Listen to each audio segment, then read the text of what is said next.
రాష్ట్రంలో రాజకీయాలు చాలా హాట్గా మారడం జరిగింది. మనం చూస్తున్నాం వరుసగా కూడా అధికార పార్టీ ప్రతిపక్షాల మధ్య కూడా మాటల యుద్ధం కొనసాగుతున్నటువంటి పరిస్థితి కనిపిస్తుంది. సార్ చెప్పండి, కేటీఆర్ పదే పదే దమ్ముంటే అరెస్ట్ చేయండి అనుకుంటున్నారు. ఎందుకు అరెస్ట్ చేయలేకపోతున్నారు, ఏం చెప్తారు? అంటే విచారణ జరుగుతుంది కదా, తొందర ఎందుకు పడుతుంది? ఇంకా జీవితం చాలా కాలం ఉంది. మనకి ఎన్నో ఏళ్ళు జైల్లో గడిపేది ఉన్నది. తొందరపడవద్దు. కొంచెం ఏదైనా సరే చట్టం తన ఏదైనా చర్యలు తీసుకోవాలంటే ఆషామాషి కాదు. ఎందుకంటే 10 ఏళ్ళు చేసిన పాపాలు ఊరికనే వదిలేస్తే అరెస్ట్ చేసి వదిలేయడం ఉండదు. వాళ్ళ పాపాల చిట్ట చాలా ఉంది. కాళేశ్వరం కుంభకోణంతో సహా 10 ఏళ్ల పాటు ఏ విధంగా కేసీఆర్ కుటుంబం కేటీఆర్ దోసుకున్నది అనేది తెలంగాణ ప్రజలందరికీ తెలుసు. నీకు ఫోన్ ట్యాపింగ్ కేసు ఉన్నది, కాళేశ్వరం ప్రాజెక్టు కానీ, మొన్న జరిగిన ఫామ్ హౌస్లో డ్రగ్స్ కానీ, ఇంకోటి ఏం జరిగింది ఇప్పుడు లగచర్లో అటాక్ కానీ, అదేవిధంగా ఇది మన ఈ ఫార్ములా రేస్ దాంట్లో కానీ, ఇట్లా చెప్పుకుంటూ పోతే ఒక 100 అవినీతి ఆరోపణలు ఉన్నాయి కేసీఆర్ మీద.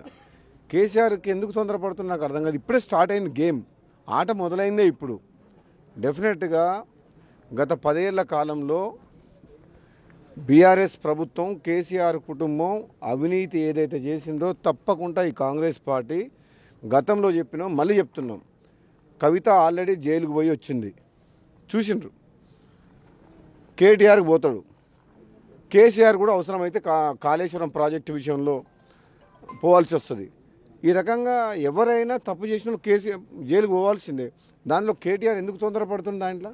కానీ జైలుకి వెళ్తే ముఖ్యమంత్రి అవుతారు అనుకుంటున్నారు. ప్రతి వారు కూడా జైలు నుంచి వచ్చిన వారంతా కూడా ముఖ్యమంత్రులు అవుతుంది. గతంలో జగన్ని చూడడం జరిగింది, రేవంత్ రెడ్డిని చూడడం. కేటీఆర్ కూడా అదే, నేను జైలుకి వెళ్తే యోగా చేసుకుంటా, ఫిట్ అయ్యి వస్తా, బయటకు వచ్చి మళ్ళీ పాదయాత్ర చేస్తా అంటారు. జైలుకి వెళ్ళిన వారంతా ముఖ్యమంత్రి అవుతారు అనుకుంటున్నారు, ఏమనుకుంటున్నారు? ఏమో మరి, జైలుకి వెళ్ళిన తర్వాత ముఖ్యమంత్రి అవుతారా? మళ్ళీ కవిత జైలుకి పోయి వచ్చిన తర్వాత డిప్రెషన్లో పోయి మొత్తం పేషెంట్ అయిపోయింది. అట్లా కూడా కావచ్చు కేసీఆర్, మా కేటీఆర్. ఇప్పుడు మీకు కవిత కనబడుతుందా బయట? జైలుకి పోయి వచ్చిన తర్వాత తప్పు చేయనోళ్ళు అయితేనేమో అనవసరంగా ప్రజల పక్షాన పోరాటం చేసిన వాళ్ళు, తెలంగాణ ఉద్యమంలో ఉన్నోళ్ళు, ప్రభుత్వానికి వ్యతిరేక అవినీతికి వ్యతిరేకంగా పోరాటం చేసిన వాళ్ళు అయితేనేమో ఏదైనా మళ్ళీ రావచ్చు ప్రజల పక్షాన అక్రమంగా అరెస్ట్ చేసి జైలుకు పంపిస్తే. కానీ వీళ్ళు అవినీతి చేసి జైలుకు పోయిండ్రు.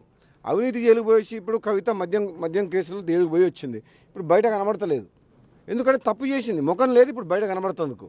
ఆ విధంగా కేటీఆర్ కూడా అవినీతి ఆరోపణలు రుజువైన తర్వాత ఆయన యోగా చేసుకోమను, లేదంటే అడవులకు పోయి సన్యాసం పుచ్చుకోమని, గడ్డం పెంచుకొని తిరగమని ఇప్పుడు మధ్యకాలంలో బాగా అటాకింగ్ మొదలైంది కేటీఆర్, హరీష్ రావు. మొత్తం కూడా రేపు డిసెంబర్ నాటికి కూడా సంవత్సరం జరుగుతుంది. సంవత్సరం అని కూడా కాంగ్రెస్ పార్టీ ఉత్సవాలకు కూడా సిద్ధమవుతుంది. ఏ ముఖం పెట్టుకొని ఉత్సవాలు చేస్తారు, ఏం సాధించారు ఈ సంవత్సర కాలంలో అని కూడా కేటీఆర్, హరీష్ రావు చెప్తున్నటువంటి పరిస్థితి. ఏ విషయంలో వాళ్ళు ఎందుకు చేయకూడదు? 6 గ్యారంటీలు ఇచ్చారు, అమలు చేయలేదు. ఏ ముఖం పెట్టుకొని ఈ విధంగా?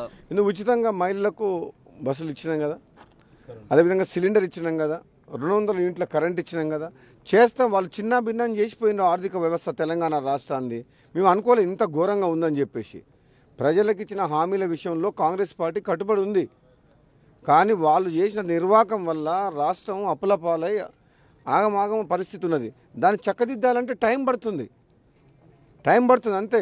ఎక్కడ కానీ కాంగ్రెస్ పార్టీ ప్రభుత్వం ఇచ్చిన హామీల విషయంలో వెనుకడుగు వేసే ప్రసక్తే లేదు. నిజంగా ఈరోజు డబ్బులు లేకపోయినా, ఆర్థిక సంక్షోభంలో ఉన్న 18,000 కోట్ల మొత్తం రాలే రైతులకు, మేము ఒప్పుకుంటున్నాం.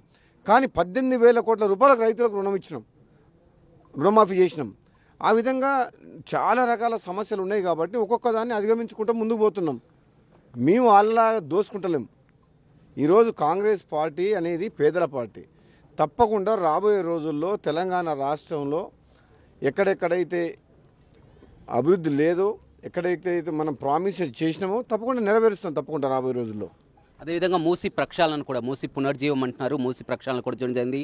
మొన్న రేవంత్ రెడ్డి కూడా పాదయాత్ర చేయడం జరిగింది. కానీ బీఆర్ఎస్ విమర్శలు చేస్తుంది. గతంలో మూసి శుద్ధీకరణ పూర్తిగా చేశాం, ఎస్టీపీలు చేశాం, ట్రీట్మెంట్ ప్లాన్ పెట్టాం, కొత్తగా ఇది మొత్తం కూడా ఒక పెద్ద కుంభకోణం అని కూడా ఆరోపిస్తుంది. మూసిపై మీరేమంటారు? ఇప్పుడు మనం మూసి కాలువ వాళ్ళు నిజంగా వాళ్ళు క్లీన్ చేసి ఉంటే ఈరోజు మేము మన పాదయాత్ర చేసిండ్రు. నేను ఆ రోజు లేను, అమెరికా పర్యటనలో ఉండే, ముఖ్యమంత్రి గారు పర్యటన చేసిన. చాలా వరకు తెలియని వారు కూడా రేవంత్ రెడ్డి పర్యటనలో రాజగోపాల్ రెడ్డి పాల్గొనలేదని కూడా.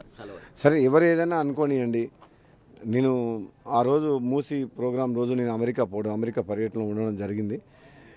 ఒకటి ఈరోజు మూసీ పరివాహక ప్రాంతం పైనుంచి కింద దాకా చూస్తే ఎట్లుందో మనందరికీ తెలుసు. వాళ్ళు ఏం శుద్ధి చేసిండ్రు, ఎక్కడ డబ్బులు ఖర్చు పెట్టిండ్రు అనేది మనకు తెలుసు. ఇప్పటికి కూడా మూసీ అనేది ఈరోజు ఈ ప్రాంత ప్రజలకు ఒక శాపంగా మారిపోయింది.